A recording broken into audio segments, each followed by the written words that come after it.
What is up guys, Stark here. I am back for day 14 of the 25 Days of Fate, and in today's video I'm going to be looking at the top 10 servants I'm looking forward to getting in 2019.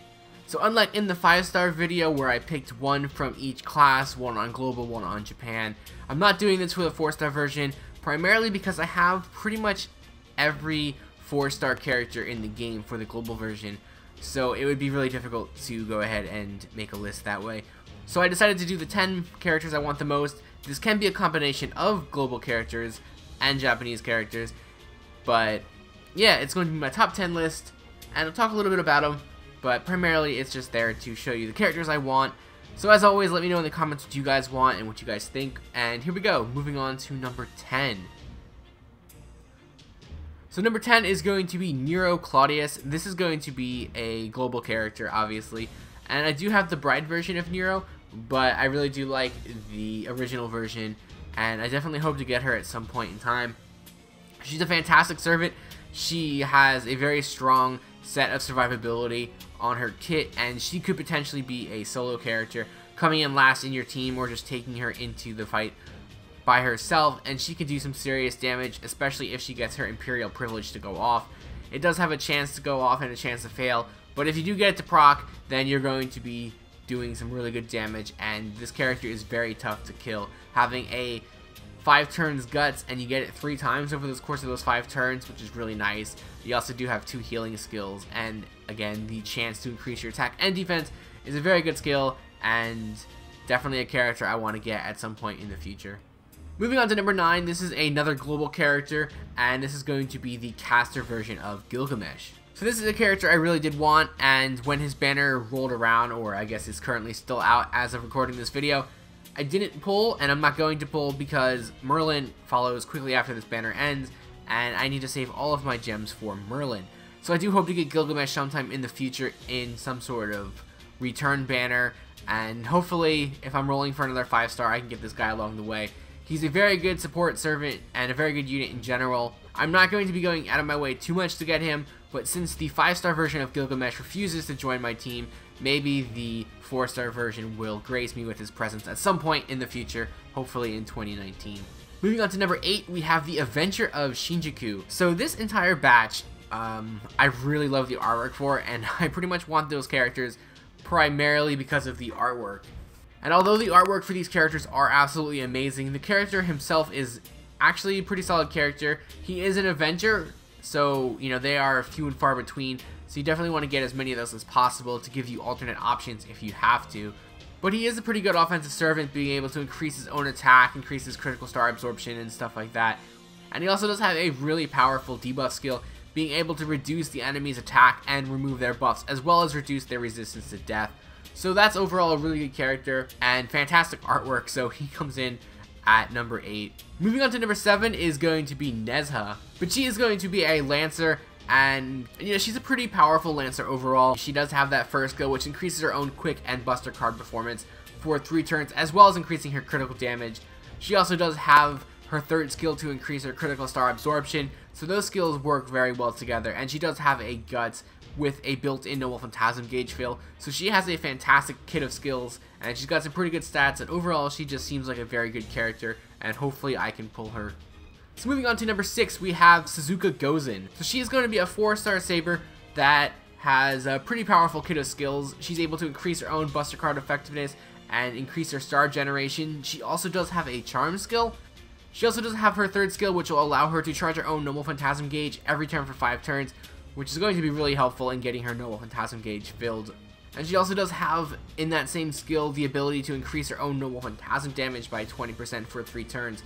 So you're going to be able to fill your gauge as well as increase the amount of damage it does all in one skill, which is going to be very nice. Moving on to number 5, we have Cazzo Danzo. And she's going to be an assassin that is going to be both an offensive servant and something of a support servant as well. She has the ability to increase her own buster and quick card effectiveness for 3 turns, and she also does have targetable skills, being able to grant an ally evasion as well as invincibility for 1 turn.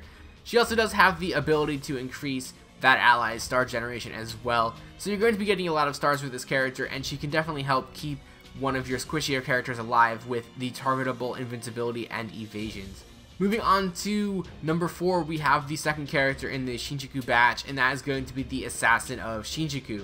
So as his name states, he is going to be an assassin, and this guy is a pretty good character. He has one of my favorite artworks that I've seen so far, and this guy is basically going to be focused on crits. So he's able to increase his own crit star absorption, his own generation, and he's also going to be able to give himself stars on top of having amazing star generation to begin with, being an assassin. The weird thing is, for his third skill, he actually reduced his own star absorption by 100% for a turn. This is an interesting skill, but it's not necessarily a bad skill. Like, you see a negative effect and you always think it's bad, but this might not be a bad thing. You know, he does have the built-in absorption of 100, and if you reduce it, then that means another character is more likely to get the stars than he is, and if you're planning on using another character to do crit damage, then you want to not let this character get stars, and he generates a ton of stars to begin with, so you want them to go to other characters, so you can find some uses in his third skill, which reduce his own critical star absorption. Moving on to number 3, we have Emiya Alter. So Emiya is one of my favorite characters in the Fate universe, and seeing his Alter version with fantastic artwork and a fantastic Double Phantasm makes me want him instantly, but he is a pretty good character as well. He probably is what Emiya should be to have begin with. He's able to increase his own defense, and he also reduces his own damage taken. He has the projection skill, much like Emiya, increases all of his cards' performances for 1 turn, and he also does have a third skill that will increase his own attack for 5 turns. However, this will only last for 3 attacks. So it is a little bit of a weird skill, but you know, you can definitely maximize those attacks, do a ton of damage with it. Moving on to number 2, and I'm cheating a little bit, but I had to make her on the list somehow, and that is going to be Ishtar. Now, I know she's an event character, and she's definitely going to be a character I will get in 2019 without any difficulty at all, but she still is one of my most sought after characters in 2019, so she definitely makes the list. As I talked about her previously in another video, she's a 4-star writer, and she's actually a really good servant, and I'm not just saying that because I like Ishtar and, well, Rin in general, but she's able to increase her party's quick and buster card effectiveness for 3 turns, as well as increase their normal phantasm generation, so that alone is a fantastic thing. She's also able to increase her survivability by having a self-evasion, and she can also increase her critical damage as well, and then she does have that third skill, which does a ton of different things, and then it will stun her at the end. Overall, she has a very good kit of skills, and she's a very good character overall. I know she's an event character, but that's not going to stop me from getting her. And moving on to my number 1 character that I want in 2019 for 4 stars, and that is going to be Tomo Gozen. So she is probably one of the best 4-star archers in the game, and I definitely hope to get her. I believe she is on a banner with Musashi, so if I do not get her in her initial release, then I'm definitely going to go ahead and pull again on that banner to try and get her. And even if I do get Musashi, I might go ahead and re-roll again on that banner to like get her Noble Phantasm 2 or something, as well as going for the Gozens, because I believe both of them are on that banner as well, so that'll definitely be a banner I'm going to be pulling for. But she's able to increase her party's attack for 3 turns, as well as increase her own Noble Phantasm damage. She has a gut skill and will also be able to increase her own maximum HP, which is a really unique and very good skill. And she could also increase her star absorption rate and her party's critical generation rate for 3 turns. So she's got really good stats, a really good kit of skills, a good Noble Phantasm, and overall she is a very good character and my most sought after character going into 2019. So I'm going to throw on a bonus character for my list here, and that is going to be Atalanta Alter. Now she's not coming out in 2019, probably, so that's a bit unfortunate, but she is a really cool character and I really hope to get her, I'm assuming in 2020 when she comes out. I saw her on the Japanese version of the game, and I immediately pulled for her, and I re-rolled constantly, like, trying to get her, because I was under the impression she was a 5-star character. But then I pulled her, and then she was a 4-star character, and I was a little disappointed, but she is still a really cool character, and I really love the artwork. She's a pretty good character, too. She's able to increase the party's quick performance, just like her archer version, and she does have the evasion, and she can increase her own critical damage, as well as increasing her absorption rate for 1 turn and granting her stars.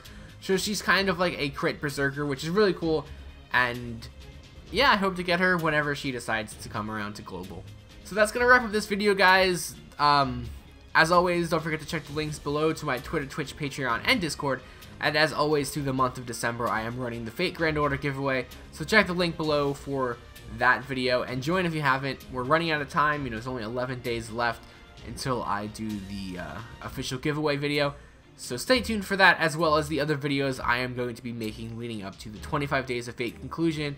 And as always, guys, thanks for watching, and I will see you guys next time.